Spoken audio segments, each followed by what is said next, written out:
નમસ્કાર, CB24 news સાથે હું રેશમા આપનું સ્વાગત કરું છું.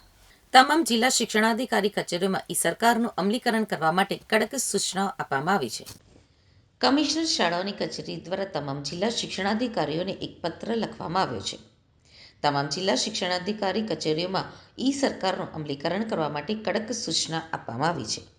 તેમજ તમામ જિલ્લા શિક્ષણાધિકારી કચેરીઓમાં તમામ ફાઇલ સરકાર મારફતે જ ચલાવવા કમિશનર શાળાઓની કચેરીએ આદેશ કર્યો છે. આરસી કમિશનર શાળાઓની કચેરી કોઈપણ ફાઇલ કે પત્ર હાર્ડ કોપીમાં સ્વીકારશે નહીં. જો કોઈ જિલ્લા શિક્ષણાધિકારી કચેરી ફાઇલો કે પત્ર હાર્ડ કોપીમાં મોકલશે તો જિલ્લા શિક્ષણાધિકારી સામે કાર્યવાહી પણ થઈ શકે છે. ડિજિટલ યુગમાં સરકારી કચેરીઓને પેપરલેસ બનાવવા રાજ્ય સરકાર દ્વારા સરકાર પ્રોજેક્ટ શરૂ કરવામાં આવ્યો છે. સરકારનો મુખ્ય હેતુ મેન્યુઅલ પ્રક્રિયાઓને સંપૂર્ણપણે સંકલિત ઇલેક્ટ્રોનિક ફાઇલ બનાવી અને તેના રેકર્ડ મેનેજમેન્ટ સિસ્ટમ થકી સરકારી કચેરીઓની કામગીરીને વધુ આધુનિક બનાવવાનો છે.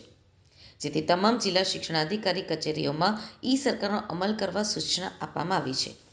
તમામ જિલ્લા શિક્ષણાધિકારી કચેરીમાં કોઈપણ પ્રકારની ફાઇલની કાર્યવાહી હાર્ડ કોપીમાં ન કરવા આદેશ કરાયો છે.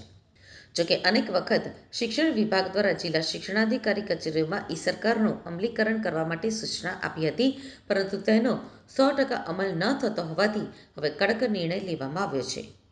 કમિશનર શાળાઓની કચેરી ખાતે મોકલવામાં આવતી તમામ ફાઇલો અને પત્ર હવે માત્ર સરકાર મારફતે જ મોકલવા આદેશ કરવામાં આવ્યો છે. આરસી કમિશનર શાળાઓની કચેરી હવે કોઈપણ ફાઇલો કે પત્ર હાર્ડ કોપીમાં સ્વીકારશે નહીં.